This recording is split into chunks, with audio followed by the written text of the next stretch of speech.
ดภัยสาธารณะต่อจากนี้ไปเป็นรายการพุทธานุภาพดำเนินรายการโดยพระธรรมกิติเมธีผู้ช่วยเจ้าวาดวัดราชาธิวาสวรวิหาร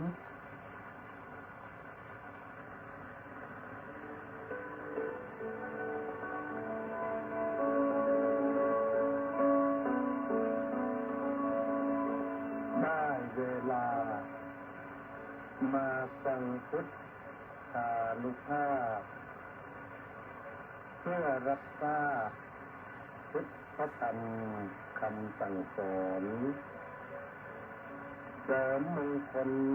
ให้ชีวิตก่อนหลับนอน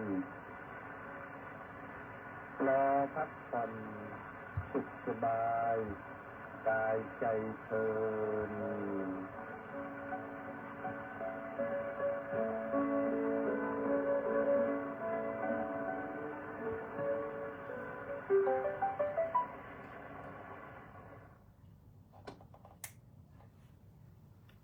อะระหังสัมมาสัมพุทโธภะคะวาพุทธังภะคะวันตังอภิวาเทมิสวากขาโตภะคะวตาธัมโมธัมมังนัมมัสสามิสุปฏิปันโนภะคะวะโตสาวกสังโฆสังฆังนะมามิขอถวายความนอบน้อมแด่พระรัตนตรัยขอคารวะพระเถรานุเถระขอความสุขความสวัสดีความเจริญในธรรมของพระสัมมาสัมพุทธเจ้าจงบังเกิดมีแด่ท่านผู้ฟังรายการพุทธานุภาพทุกท่านทั้งฝ่ายบรรพชิตและคฤหัสถ์วันนี้รายการพุทธานุภาพมาพบกับท่านสาธุชนทั้งหลายวันศุกร์ที่6 กุมภาพันธ์พระพุทธศักราช 2569 แรม 4 ค่ำเดือน 3 หลังจากหายไป2 วันทางวิทยุนั้นก็ใช้คลิปเสียงที่บันทึกไว้ไปออกให้ฟังกันซ้ำส่วนว่าทางเฟซก็งดไป2 วันเนื่องจากว่าเดินทางลงไปนครศรีธรรมราชแล้วก็วันนี้ก็เดินทางกลับมาออกมาตั้งแต่เช้าไปนั้นไปวันที่ 4ออกจากวัดก็เวลา 11:56 นาทีไปถึงที่พักที่หมายคือวัดพระมหาธาตุวรมหาวิหารกุฏิพระธรรมวชิรากรก็ 21:47 นาทีไปถึงเข้าที่พักเรียบร้อยโดยสวัสดิภาพขาไปก็มีพระกรกฎากรหรือพระต่อยนั่งเป็นเพื่อนไปแล้วก็ไปแวะรับท่านพระครูโสพลศาสนกิจที่วัดชุมแสงอำเภอสวีจังหวัดชุมพรก็ติดต่อประสานงานกันท่านก็ออกมายืนรออยู่หน้าวัดไปถึงเลี้ยวรถปั๊บเปิดประตูรถขึ้นพาไปเลยก็เดินทางโดยสะดวกขาไปนะแต่ขากลับนี่ก็ออกมาตั้งแต่ตี 5เมื่อเช้าออกจากวัดพระมหาธาตุตี 5พอดีก็ไป พาพระมหาอามและก็พระครูโสพลศาสนกิจมาด้วย เป็นพระ4 รูปมหาอามก็เป็นลูกศิษย์พามาแวะส่งที่วัดเราะอำเภอท่าสาราจังหวัดนครศรีธรรมราชท่านมาดูแลโยมแม่อยู่ที่นั่นปกติก็อยู่ประจำอยู่ที่วัดท่าโพนครศรีธรรมราช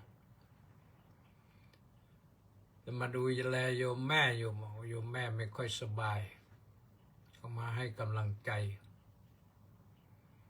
จากนั้นก็ออกต่อวิ่งยาวมาฉันเช้าแวะปั๊มอะไรแล้วไม่รู้สึกจะเลยสนามบินสุราษฎร์ธานีมาแล้วก็ฉันเช้าหน่อยหนึ่งฉันเช้าเสร็จก็เดินทางต่อแล้วก็มาแวะเติมน้ำมันแล้วก็เติมน้ำมันเสร็จก็เดินทางต่อก็มาแวะฉันเพลร้านอาหารในปั๊มน้ำมันอะไรปตท.ฉันเสร็จก็ออกเดินทางต่อก็มาเติมน้ำมันอีกครั้งหนึ่งก็เสร็จเรียบร้อยก็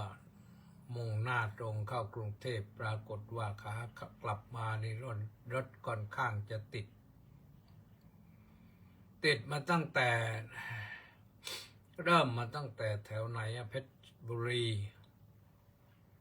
เข้าราชบุรีก็มาเรื่อยๆติดมาเรื่อยๆเลยมาจนมาถึงถนนพระบรมราชชนนีก็ไม่ได้ขึ้นพอมาถึงนั้นก็ปิดแล้วก่อนท่านก็ใช้ถนนอะไรกันเนี่ยเป็นเกล้านครชัยศรีข้างล่างมาข้างล่างแล้วก็มาขึ้นสะพานพระราม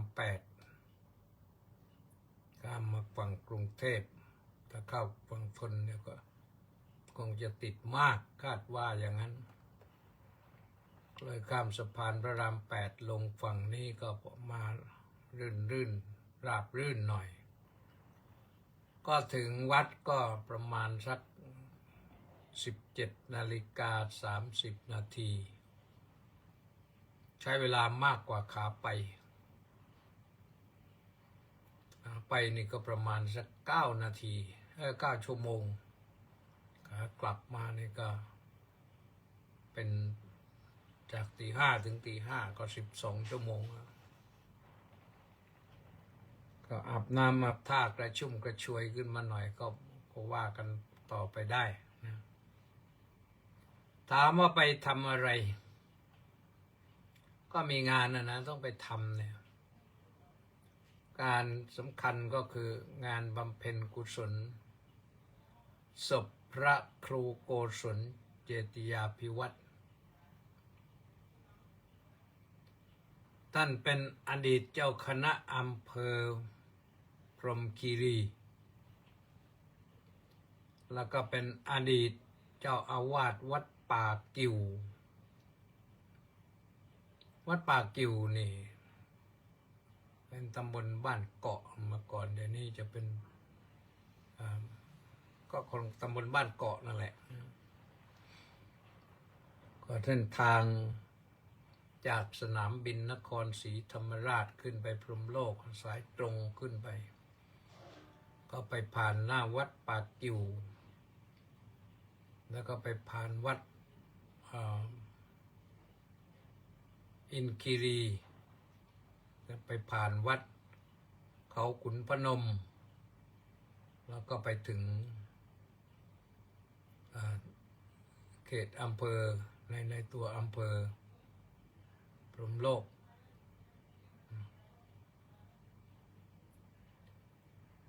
อำเภอพรหมคีรีนะเป็นตลาดเนี่ยเป็น ก็เป็นตลาดพรหมโลก วัดพรหมโลกเมื่อก่อนเป็นวัดพรหมโลก แต่เดี๋ยวนี้วัดก็เปลี่ยนชื่อไปเปลี่ยนชื่อใหม่จากวัดพรหมโลกเป็นวัดพรหมคีรีไปเลย ก็ได้นะ ก็ไปถึงเมื่อคืนก็เมื่อวานนี่ก็ช่วงเช้าก็ได้ไปร่วมงานบำเพ็ญกุศลศพท่านเจ้าคุณพระราชวชิรยานมุนีโอภาสวัฒโพก็ไปทำบุญนะเนื่องจากว่าตอนท่านมรณภาพไม่ได้ไปทำบุญท่านก็ยังไม่ประราชทานเพลิงศพเรารู้สึกวันที่26นี้กำหนดมาแล้วว่าจะพระราชทานเพลิงศพก็ไปกราบสักการะเสร็จเรียบร้อยแล้วทำบุญแล้วก็เดินทางต่อไปแวะวัดมะม่วงปลายแขนหน่อยหนึ่งไปกราบอาจารย์ในเจดีย์กราบอาจารย์เสร็จแล้วก็ถวายผ้าไตรแก่เจ้าอาวาสไตรหนึ่งก็เดินทางต่อกลับไปยังวัดพระมหาธาตุวรมหาวิหารได้เวลาฉันเพลอันเมื่อวานนะวันที่5ก็ฉันเพลเสร็จแล้วก็มันมีเวลาว่างอยู่ก็เลยชวนโชเฟอร์ชวนพระครูโสพลศาสนกิจซึ่งไปด้วยชวนอาจารย์บัณฑิตสุทธมุสิกไปด้วยพระกรกฎากรไปด้วยก็เต็มคันรถพอดีไปเยี่ยมวัดเขาน้อยอำเภอร่อนพิบูรณ์จังหวัดนครศรีธรรมราชวัดเขาน้อยนี่เป็นวัดที่พระเดชพระคุณพระธรรมวโรดมเส้งอุตตมเถระไปกำหนดสร้างขึ้นอยู่เชิงเขาที่เขาน้อยนะอยู่ร่อนพิบูรณ์นะเป็นวัดที่บรรยากาศดีมาก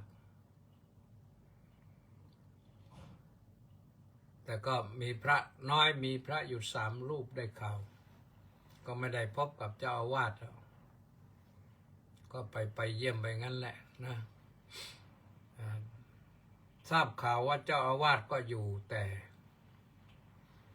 คงจะติดศาสนกิจอยู่ไม่ได้ออกมาต้อนรับเราก็เที่ยวชมวัดเสร็จก็ได้รู้แล้วว่าวัดเขาน้อยเป็นอย่างนี้พระเดชพระคุณพระธรรมวโรดมนั้นท่านสมัยท่านเป็นพระผู้ใหญ่อยู่ท่านมีเจ้าจอมสว่างที่อุปถัมภ์บำรุงตลอดถ้าท่านไปสร้างวัดที่ไหนก็เจ้าจอมสว่างก็จะช่วยแม้แต่กุฏิที่อาตมาภาพอยู่อาศัยที่วัดราชาธิวาสวิหารนี่ท่านไม่ได้สร้างวัดแต่ท่านสร้างเจ้าจอมสว่างสร้างกุฏิไว้ให้หลังหนึ่ง2 ชั้นเนี่ย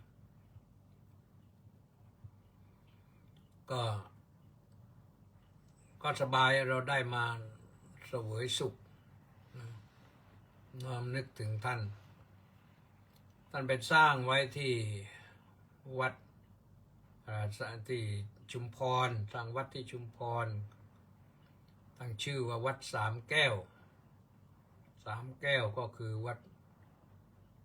ไตรรัตน์นั่นแหละวัด3 แก้วที่ระนองก็ไปสร้างวัดอุปนันธารามนะที่สุราษฎร์ธานีก็ไปสร้างวัดตันตยารามแล้วก็ที่จังหวัดตรังไป ไปสร้างวัดตรณารามของนครศรีธรรมราชก็ไปสร้างวัดเขาน้อย ก็ยังมีอนุสรณ์อยู่ที่วัดเขาน้อยนี่ศาลาชื่อศาลาเจ้าจอมสว่างที่พัทลุงก็มีแต่ไม่ทราบว่าวัดอะไรยังไม่ได้ไปแวะไปเยี่ยมถึงอันนี้ก็เป็นผลงานของพระเถระท่านทำไว้ทีนี้ก็มาว่าถึงงานที่ไปกลับมาเสร็จแล้วก็กลับมาก็ได้เวลาเกือบทุ่มก็ประมาณ6:30ก็เข้าไปนั่งร่วมในพิธีในงานที่ตั้งศพบำเพ็ญกุศลที่ศาลา100 ปีวัดพระมหาธาตุวรมหาวิหารนะอันนี้หมายถึงท่านพระครูโกศลเจติยาภิวัฒน์นะท่านอดีตท่านเป็นผู้ช่วยเจ้าอาวาสพระอารามหลวงที่นี่ด้วยก่อนที่จะไปเป็นเจ้าอาวาสวัดป่ากิ่วซึ่งตามประวัติท่านนั้นก็บวชตั้งแต่เป็นสามเณรแล้วก็จนอยู่มาจนถึงอายุ88 ปีพรรษาก็68บวชเป็นสามเณรโดยปีนี้ท่านก็ได้ออกพรรษาแล้วบวชเป็นสามเณรก็สามเณรที่วัดพระมหาธาตุวรมหาวิหารนั่นแหละแล้วก็อยู่ไปจนกระทั่งว่าเป็นพระได้ศึกษานักธรรมจบชั้นเอกแล้วก็ศึกษาพระบาลีเหมือนกันแต่พระบาลีนี่ท่านไม่ประสบความสำเร็จท่านเป็นคนเหตุผลมากพอไม่สำเร็จก็ระยะหนึ่งก็มาอยู่ที่วัดเขาเต่าวัดเขาเต่าก็ที่ประจวบคีรีขันธ์นั่นนะก็มาอยู่หลายปีเหมือนกันมาอยู่ที่นั่นก็ได้รับพระมหากรุณาธิคุณจัดทรงจัดภัตตาหารถวายเพลด้วยคู่กับหลวงพ่อเจ้าอาวาสสมัยนั้นเจ้าคุณราชทราบข่าวว่าอย่างนั้นนะก็จัดอาหารถวายเรียกว่าเป็นอาหารพระราชทานนะคนที่ฉันอาหารพระราชทานก็ต้องเรียบร้อยนะท่านมีความเรียบร้อยดีงามมากเป็นพระที่เชื่อฟังครูบาอาจารย์อุปัชฌาย์ของพระเดชพระคุณท่านก็คือหลวงปู่พระรัตนทัตชมุนีแบนอดีตเจ้าอาวาสวัดพระมหาธาตุแต่เมื่อท่านไปเขาเต่าแล้วก็ไปอยู่นานระยะหลังท่านก็กลับไปทันตอนหลวงปู่แบนยังอยู่แล้วก็กลับไปตอนนั้นก็ไปช่วยงานที่วัดพระมหาธาตุก็ได้เป็นผู้ช่วยเจ้าอาวาสพระอารามหลวงตอนนั้นแหละโดยผู้ช่วยเจ้าอาวาสพระอารามหลวงวัดพระมหาธาตุวรมหาวิหารเอาไปอยู่มาวัดถิ่นฐานบ้านเดิมก็คือวัดป่ากิ่วนะท่านเกิดที่นั่นที่บ้านเกาะตำบลบ้านเกาะเมื่อก่อนเป็นอำเภอเมืองตอนนี้ก็แยกอำเภอไปเป็นอำเภอพรหมคีรีก็ท่านไปอยู่ประจำที่นั่นตลอดแต่พออาการป่วยหนักขึ้นอาการป่วยแล้วก็ป่วยตอนแรกก็อยู่ที่นั่นแหละแต่ในที่สุดพออาการหนัก พระเถระในจังหวัดก็ไปพามาดูแลรักษาที่วัดพระมหาธาตุวรมหาวิหารอยู่ใกล้หมอใกล้โรงพยาบาลมหาราชและที่วัดมหาธาตุนี่ก็มีอะไรที่ทางโรงพยาบาลสงฆ์ก็ไปสร้างอาคารไม่ใช่สร้างอาคารนะได้รับอนุมัติให้จัดการที่อาคารหลังหนึ่งเป็นหอพยาบาลผู้ป่วยเขาเรียกชื่ออะไรนะจำไม่ได้ก็มีพระหลายรูปมีกันเรื่อยๆเลยนะไปพักเรียกว่าพักฟื้นพระอาพาธไปอยู่โรงพยาบาลถ้าพออาการทุเลาหน่อยก็ให้มาพักฟื้นก็พักฟื้นที่วัดพระมหาธาตุไม่ขาดนะพระไปพักไม่ขาดพักไปหายกลับวัดไปก็มีไม่หายมรณภาพไปก็มีพระดูแลมีพระที่ได้รับการฝึกฝนอบรมได้ดูแลภิกษุอาพาธท่านก็ทำหน้าที่ได้ดีนะนี่ก็คือเรื่องของพระส่วนว่าหลวงพ่อพระครูโกศลเจติยาภิวัฒน์นั้นเมื่อกลับมาอยู่ตรงนี้แล้วก็มาอยู่ที่วัดพระมหาธาตุวรมหาวิหารนี่เรียกว่าเป็นถิ่นเดิมอีกอย่างหนึ่งที่วัดป่ากิวนั้นเป็นที่ฐานบ้านเกิดท่านเกิดที่นั่นท่านเกิดในสกุลโมราสิน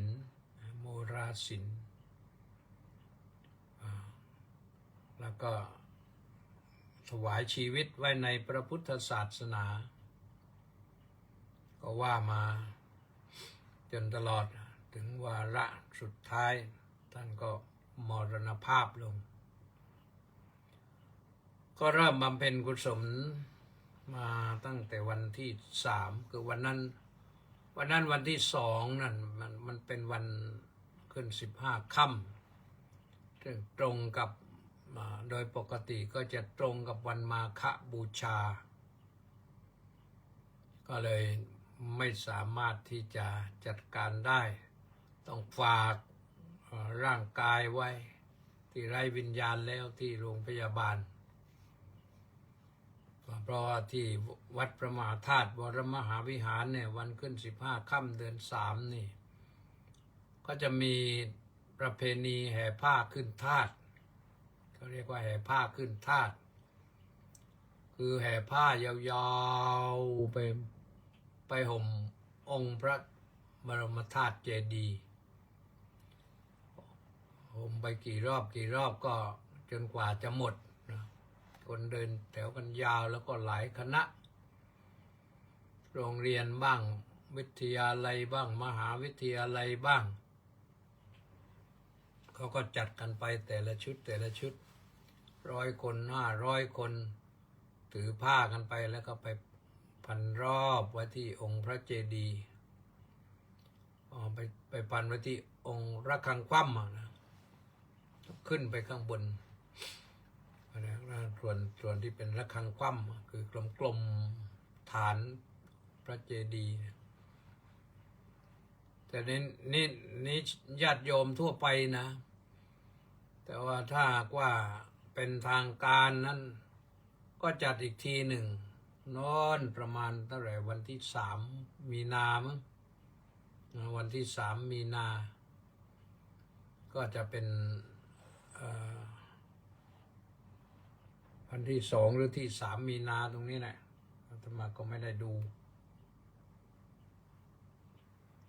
ก็เป็นวันที่ทางการทำจัดกิจกรรมขึ้นมาก็มีงานออกร้านออกอะไรก็เยอะนะทางจังหวัดทางศิลปากรก็มาร่วมจัดการทางจังหวัดทางวัฒนธรรมก็มาร่วมจัดการถือว่าเป็นประเพณีสำคัญ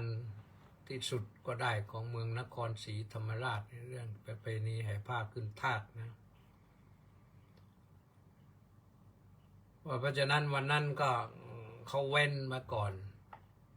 เก็บร่างกายไร้วิญญาณไว้ที่โรงพยาบาลก่อนพอเสร็จพิธีที่โยมญาติโยมผู้มีจิตศรัทธามา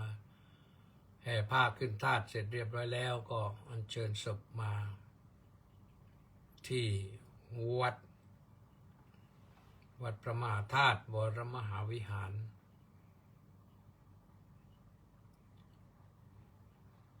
รู้สึกว่าท่านจะมรณภาพมาตั้งแต่วันที่1นั่นแหละไปถึงวันที่2ฝากไว้2 วันเพราะวันที่3นี่มารดน้ำศพพระราชทานน้ำสงศพแล้วก็สวดพอวันที่4ก็สวดเริ่มสวดพอวันที่5นี่ก็จัดทางวัดจัดเต็มทางวัดก็มอบหมายให้ท่านพระมหาเอกชัยในฐานะเป็นผู้รักษาการเจ้าคณะอำเภอพรหมคีรีธรรมยุทธเป็นผู้จัดการทั้งหมดแต่ว่าพระผู้ใหญ่ทั้งหลายทั้งปวงก็ช่วยกันดูแลนั่นแหละแนะนำเพราะว่าพระมหาเอกชัยก็ถือว่ามือใหม่แต่ว่าท่านต้องเข้ามารับผิดชอบก็ช่วยกันที่จริงท่านนิมนต์ไปเทศน์เหมือนกันในวันที่10นี่วันพระราชทานเพลิงศพแต่เราก็ติดธุระอยู่เพราะวันที่7นี่ก็งานเยอะวันที่8เขาก็วันเลือกตั้งวันที่9ก็หมอนัดนี่ต้องไปอาตมาขอเลื่อนมารอบหนึ่งแล้วหมอเลื่อนมาจากวันที่เท่าไหร่วันที่2เนื่องจากวันที่2เนื่องจากว่าวันนั้นขึ้น15 ค่ำเป็นวันพระและต้องเทศที่ศาลาการประเรียนแทนหลวงปู่เพราะฉะนั้นเลื่อนไปเป็นวันที่9ก็เพราะฉะนั้นวันที่9ต้องไปแล้วก็ไม่รู้ว่าตรวจไปเท่าไหร่นะวันนั้นเห็นหมอบอกว่าหลายหมอเหลือเกินทำท่าจะไปไม่รอดกันแล้วเหมือนกันนะพอวันที่9แล้ววันที่11มีงานพระราชพิธีพระที่นั่งดุสิตมหาปราสาทอีกมีงานอื่นอีกแล้วเราไปเช้วันนี้เลยไปเมื่อวานก็ได้ไปร่วมงานไปแล้วก็ถือว่าจริงๆแล้วนะหลวงพ่อนั้นก็เป็นพระที่ไม่ได้คุ้นเคย100%เหมือนกับอีกหลายรูปนะพอท่านมาอยู่เขาเต่าที่นานแต่ก็รู้จักมักคุ้นเคารพนับถือลงไปก็ไปกราบไปไหว้ถึงวัดปากกิ่วนั่นแหละท่านเคยนิมนต์ไปเป็นประธานวางศิลาฤกษ์สร้างศาลาการประเรียนในฐานะเป็นเจ้าคณะภาคก็ครั้งก่อนนู่นเจ้าคณะภาคครั้งก่อนนู่นก็รับไปก็ไปจัดการให้ทีนี้พอมาถึงตอนนี้เนี่ยเจ้าคณะภาคก็อยู่17-18ไม่ได้เกี่ยวข้องกับตรงนี้นะแต่ว่าในฐานะเป็นพระเถระผู้ใหญ่ที่เคารพนับถือแล้วก็ภาษาพระนั้นท่านเรียกว่า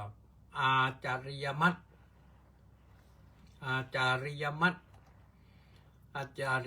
ก็แปลว่าพระเถระปูนอาจารย์ผู้ที่มีพรรษาอายุการเสมอเท่าเทียมกับอาจารย์เราก็เคารพนับถือ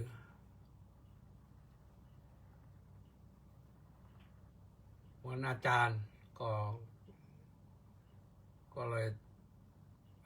ขาดหายหน้าก็ไม่ดีนั่งนะต้องไปทำมาปรากฏว่าเวลาเลยไปเยอะแล้วแชร์บ้างโยมแชร์บ้าง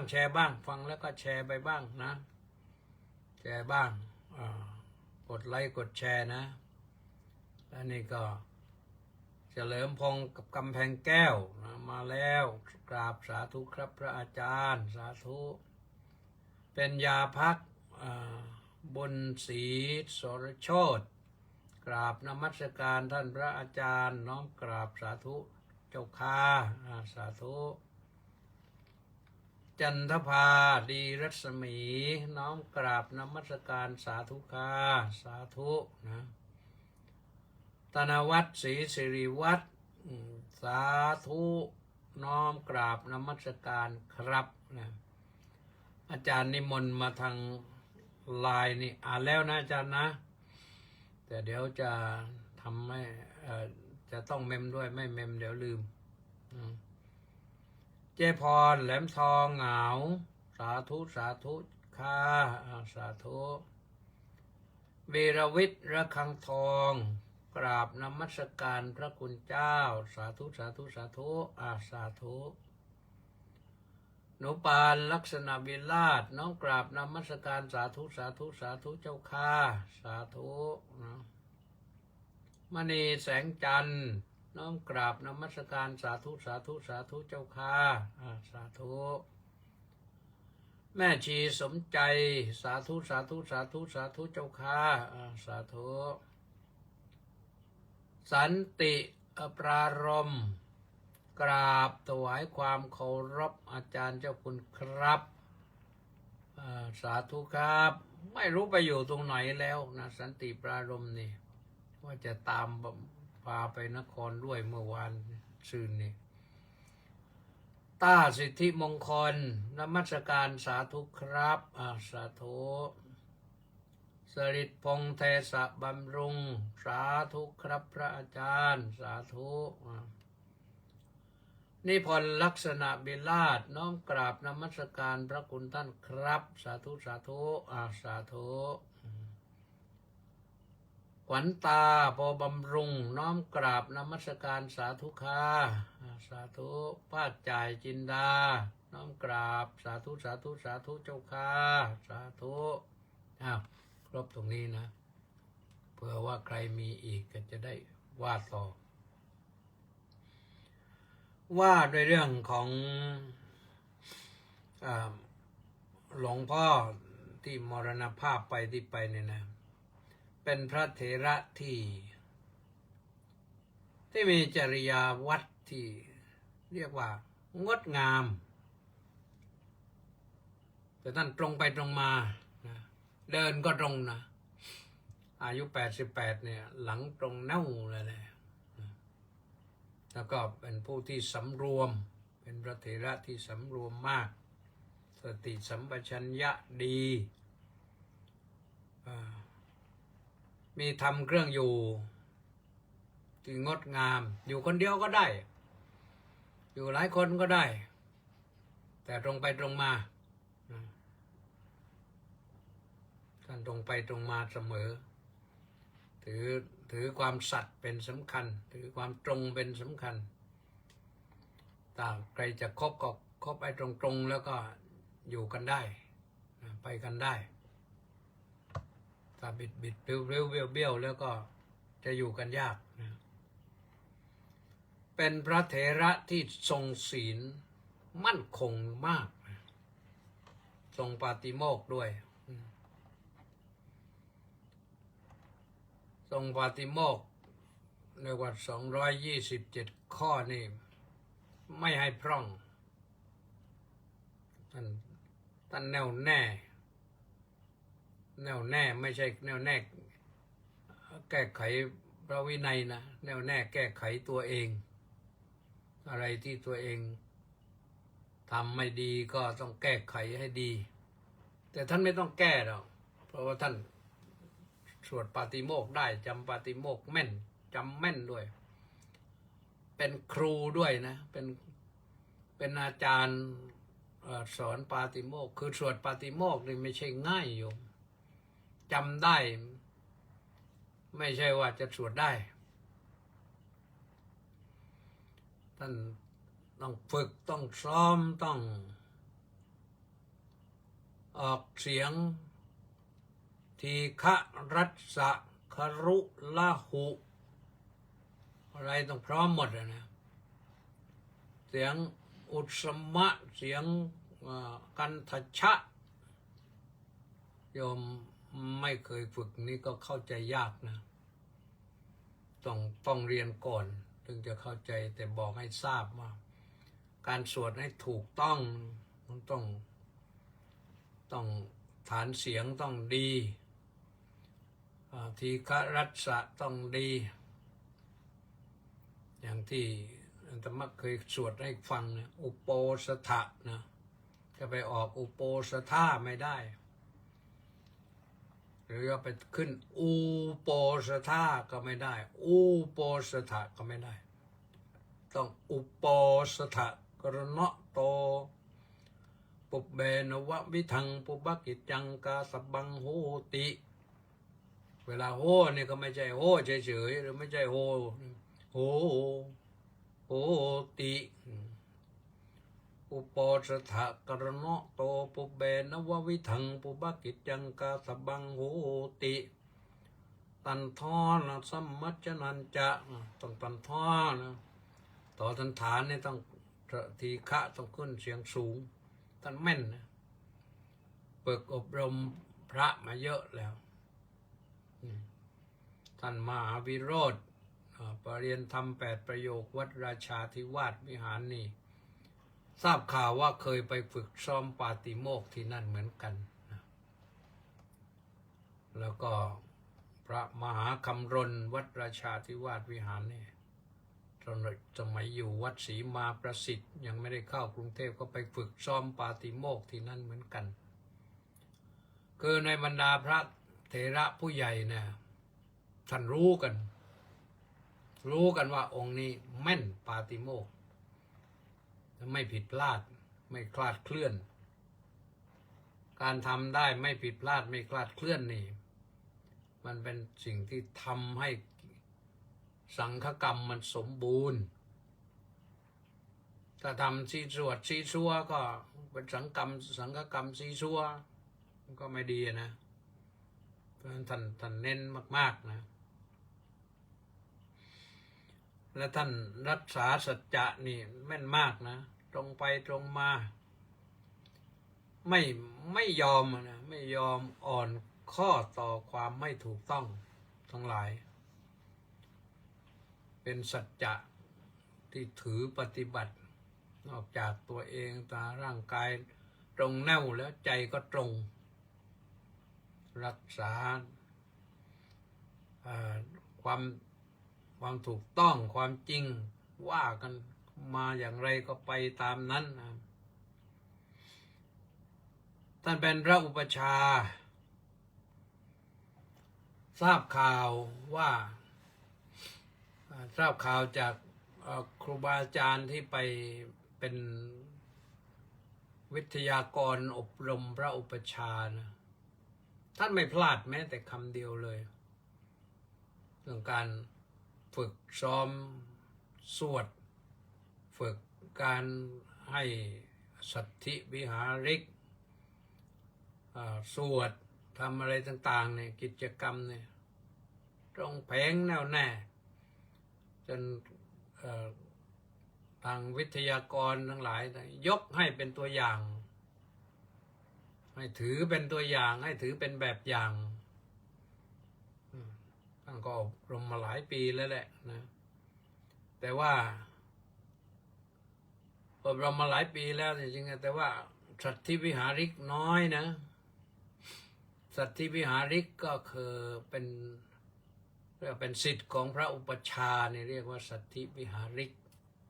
แปลว่าผู้อยู่ร่วมด้วยกันผู้ต้องอยู่ร่วมกับพระอุปัชฌาย์ผู้บวชใหม่ต้องอยู่ร่วมกับพระอุปัชฌาย์เป็นเวลา5 พรรษาหรือ5 ปียกเว้นแต่ว่ามีเหตุอันใดที่ต้องย้ายวัดเพื่อการศึกษาเพื่ออะไรเนี่ยก็มีได้แต่ตามระเบียบตามธรรมเนียมนั้นถ้าย้ายวัดไม่ได้อยู่กับพระอุปัชฌาย์ต้องไปถืออาจารย์รูปหนึ่งเสมือนพระอุปัชฌาย์ ไม่ใช่บวชแล้วออกเดินธุดงค์ไปมั่วไปเลยอันนั้นถ้าเป็นอุปชาก็เรียกว่าเป็นอุปชาเป็ดคล้ายๆไข่แล้วทิ้งไม่ได้ฟักเองตอนนี้ท่าน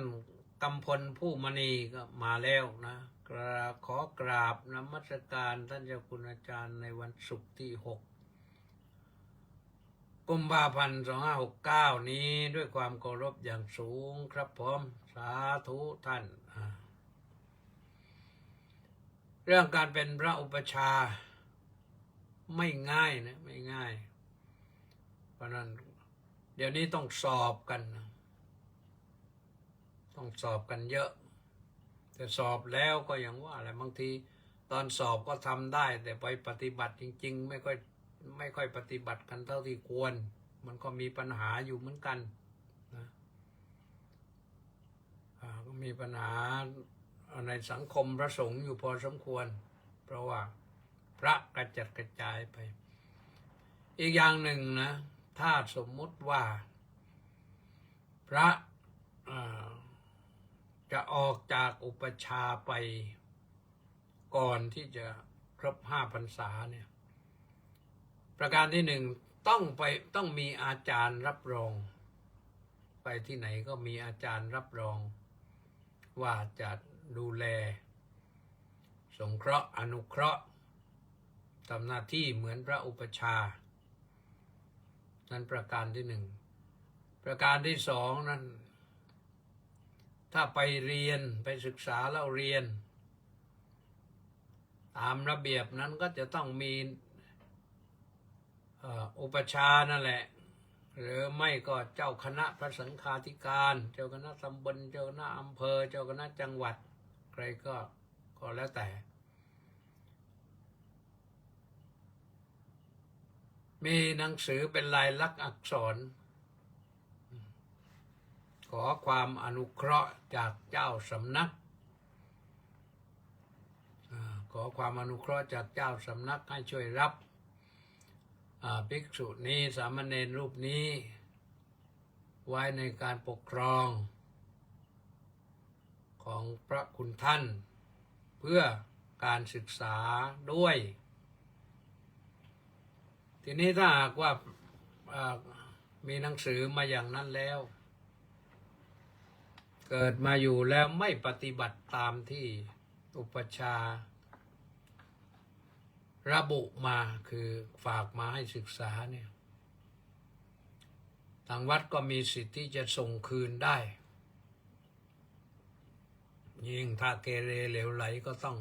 จัดการส่งคืนเลยคืนสำนักเดิมนั่นคือ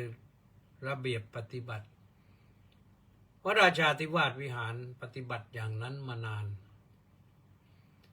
ตอนหลังนี่ค่อนข้างจะเบาๆลงไปหน่อยเพราะว่าหาพระยากพระไม่มาก็ไปที่อื่นกันหมดหรือไม่มีพระที่จะไปที่อื่นด้วยพอถามที่ไหนก็ไม่ค่อยมีพระเข้ามาคนไม่ค่อยบวชเดี๋ยวนี้อาตมาก็เลยบอกคณะกรรมการวัดราชาธิวาสวิหารประชุมกันประจำเดือนบอกว่าต้องดูแลดีนะสร้างวิสัยทัศน์ขึ้นมาบ้างอีกไม่เกิน30 ปีข้างหน้าเนี่ยวัดเราอาจจะร้างก็ได้เรามาช่วยกันสร้างอะไรขึ้นมาให้ตั้งให้เป็นหน้าอยู่แล้วก็มีพระมาอยู่เพิ่มต่อยอดจากที่เราเป็นอยู่เนี่ยก็เป็นไปได้นะวัดราชาอาจจะร้างก็ได้ขณะนี้ก็ชูชาติซึ่งจิตเจริญกราบนมัสการท่านเจ้าคุณอาจารย์ด้วยความเคารพอย่างสูงว่างั้นสาธุอัญชนกทันชนกวงสวัสดิ์ชาติไม่พูดอะไรแต่ประนมมือบอกความว่าสาธุสาธุสาธุสาธุอนุโมทนานะเพราะฉะนั้นนะมันเป็นพระอุปชาหลวงพ่อท่าน ท่านเข้มงวด ก็เลยคนใกล้คนไกลแม้แต่ญาติบางทีไม่ค่อยกล้าที่จะไปบวชกับท่าน หนีไปบวชที่อื่นนั่นก็มีเพราะอะไรเพราะท่านเข้มงวดต้องฝึกซ้อมกันจริงๆสมัยก่อนเนี่ยเห็นพระนะเห็นผู้ที่จะบวชพระเขาเข้าวัดกันเป็นเดือนนะไปฝึกไปซ้อมกันเป็นเดือนนะแต่เดี๋ยวนี้นี่เป็นยุคฟาสต์ฟู้ดไปวัดไม่กี่วันก็จะบวชแล้วได้ไม่ได้ก็จะบวชแล้วมันไม่ใช่นะโยมนะถ้าบวชให้มีคุณภาพก็ต้องทำเงื่อนไขอย่างมีคุณภาพนะยอมไหนที่จะบวชก็เหมือนกันนะอย่าคิดว่าจะไปวันเดียวนะไปเอาหนังสือมาอ่านวันเดียวแล้วจะบวชมันไม่ได้มันง่ายไปง่ายมากเกินไปก็จะเป็นมักง่ายนะโยมไม่มักง่ายนะแต่พระอุปชฌาย์เนี่ยจะมักง่ายแต่ก็เสียระเบียบวินัยด้วยนะเพราะฉะนั้นเราต้องช่วยกันรักษาพระศาสนานี่นะก็ขณะนี้ก็มีวรนันท์ขาวศรีมาบอกว่ากราบนมัสการเจ้าค่ะสาธุนะแล้วก็ทองใสราชโคตก็บอกว่าน้องกราบนมัสการหลวงพ่อเจ้าคุณขอรับสาธุสาธุสาธุสาธุด้วยกันนะก็เล่าเรื่องราวของหลวงพ่อพระครูโกศลเจติยาภิวัตรช่องก็เวลาก็จะหมดแล้ววันนี้ก็ต้องขออนุโมทนาบุญกับสถานีวิทยุพระพุทธศาสนาไม่รู้ส่วนไหนนะและ FC อีก683 คนนะเปิดเครื่องตะกี้กำลังออนไลน์อยู่ไม่รู้ติดตามฟังกันอยู่หรือเปล่าก็ไม่ติดตามฟังก็ฟังต่อไปก็ได้นะนี่นะสำหรับหลวงพ่อพระครูโกศลเจติยาภิวัตรนั้นนะประวัติบางส่วนก็เล่ามาแล้วทีนี้ณบัดนี้นี่ทางวัดพระมหาธาตุบรมหาวิหาร ก็รับหน้าที่ ในการบำเพ็ญกุศลศพซึ่งจะมีกำหนดพระราชทานเพลิงศพนะในวันที่10วันที่10เนี่ยวันที่10ที่จะถึงเนี่ยงานก็คงจะเริ่มเวลาสัก10 นาฬิกาโยมมีพระสงฆ์สวดพระพุทธมนต์10 รูปสวดพระพุทธมนต์เสร็จก็บังสุกุล10 รูปหรือ20ประมาณนั้นหลังจากนั้นก็คงจะได้เข้าสู่พิธีประกอบการประชุมเพลิงคือพระราชทานเพลิงศพแต่ว่าในช่วงนั้นนี่จะมีพระสงฆ์สวดมาสวดพระอภิธรรม7 คัมภีร์นะบนเมนแล้วก่อนจากนั้นก็จะมีพระแสดงพระธรรมเทศนากันหนึ่งในภาคบ่ายนั่นนะแสดงพระธรรมเทศนาภาคบ่ายกันหนึ่งแสดงพระธรรมเทศนาเสร็จก็จะเริ่มพิธีสวดแล้วก็ประกอบพิธีพระราชทานเพลิงประธานเพลิงก็ประกอบพิธีวางดอกไม้จันทร์นั่นแหละคือวางไม้จันทร์ ก็น่าจะอยู่สักประมาณบ่าย3 โมงพอไปจะไป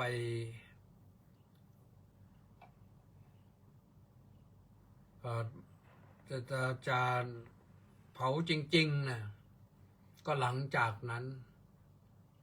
เรียกว่า17 นาฬิกาผ่านไปแล้วนั่นแหละอาจจะทุ่ม2 ทุ่มเผาจริงเขาทำกันอย่างนั้นถือว่าเป็นธรรมเนียมไปเลยเป็นจารีตไปเลยนะก็เพราะฉะนั้นจึงบอกกล่าวนะบอกกล่าวญาติสนิทมิตรสหายนายสกุลโมราศิลป์ทั้งหลายที่อยู่กรุงเทพหรืออยู่ที่บ้านเกาะหรืออยู่ที่ไหนรับทราบแล้วก็วันที่10ก็ไปรวมตัวกันที่วัดพระมหาธาตุวรมหาวิหารตั้งแต่10 โมงไปพระสงฆ์สวดพระพุทธมนต์แล้วก็มีถวายพระตาหารเพลด้วยที่ถวายพระตาหารเพลเนี่ยพระภิกษุสามเณรเนี่ยเป็นร้อยนะเป็นร้อยก็มีหลายมีที่วัดพระมหาธาตุนี่มีสามเณรอยู่เยอะพระก็20-30 รูปแต่ว่าพระที่สวดพระพุทธมนต์นั่นก็นิมนต์จากวัดอื่นๆไปโดยเฉพาะอย่างยิ่งพระเถระที่รู้จักมักคุ้นผู้ที่เคารพนับถือกันผู้ที่ท่านคบหาสมาคมกันมาก่อนก็คงจะเข้าไปร่วมกันตรงนั้นอาตมาก็ได้แต่บอกข่าวนะวันที่10ไม่ได้ไปดังที่กล่าวแล้วเพราะว่าวันที่9นั้นต้องไปพบหมอตามที่หมอนัด3 หมอ 4 หมอนะที่โรงพยาบาลถ้าจะไปวันที่9 ตอนเย็นวันที่10ก็มีอีกแล้วก็วันที่11นี่กิจกรรมก็เยอะเหมือนกันที่สำคัญก็คือเมดิกาอาราธนาไปสดับปกรณ์ที่พระที่นั่งดุสิตมหาปราศาสตร์อันนี้ต้องอยู่นะเพราะฉะนั้นก็บอกกล่าวญาติสนิทมิตรสหายทั้งฝ่ายบรรพชิตและฝ่ายคฤหัสถ์ภิกษุหนุ่มสามเณรน้อยผู้มีความเคารพนับถือคนแถวนั้นตำบลบ้านเกาะตำบลพรหมโลกตำบลอินคีรีตำบลท่าเงี้ยวตำบลนาทรายตำบลอะไรไปถึงท่าสารานั่นแหละติดท่าสาราตำบลชุมลงตำบลอะไรแถวนั้นก็คงรู้จักกันเยอะนะฟังอยู่ก็บอกกล่าวเป่าร้องกันด้วยนะให้รับทราบทั่วถึงกันเป็นเรื่องที่เจ้าภาพเองไม่ได้เชิญนะเจ้าภาพคือผู้มรณภาพแล้วไม่ได้เชิญแต่เราทั้งหลายตามธรรมเนียมของชาวพุทธเราก็ต้องไปว่ากันนะท่านสาธุชนทั้งหลายวันนี้ก็จะหมดเวลาแล้วนะอย่าลืมแชร์อย่าลืมกดไลค์กดแชร์นะแล้วก็กดติดตามไปด้วยพรุ่งนี้ก็มาฟังกันใหม่วันนี้ก็หมดเวลาไว้เท่านี้ขอความสุขสวัสดีจงมีแด่ทุกท่านสัพพโรควินิมุตโตสัพพสันตาปวัชชิโตสัพพเวรมติกันโตนิพุตโตจตุวังภวะสัพพิติโยวิวัชชันโตสัพพโรโกวินัสสตุมาเตภวัตตุอันตรายโยสุขีดีคายุโกภวะอภิวาทนาสิลิสานิจังวุฒาปจายโนจัตตารโอธรรมาวัฏันติอายุวันโนสุขังพระลังสวัสดี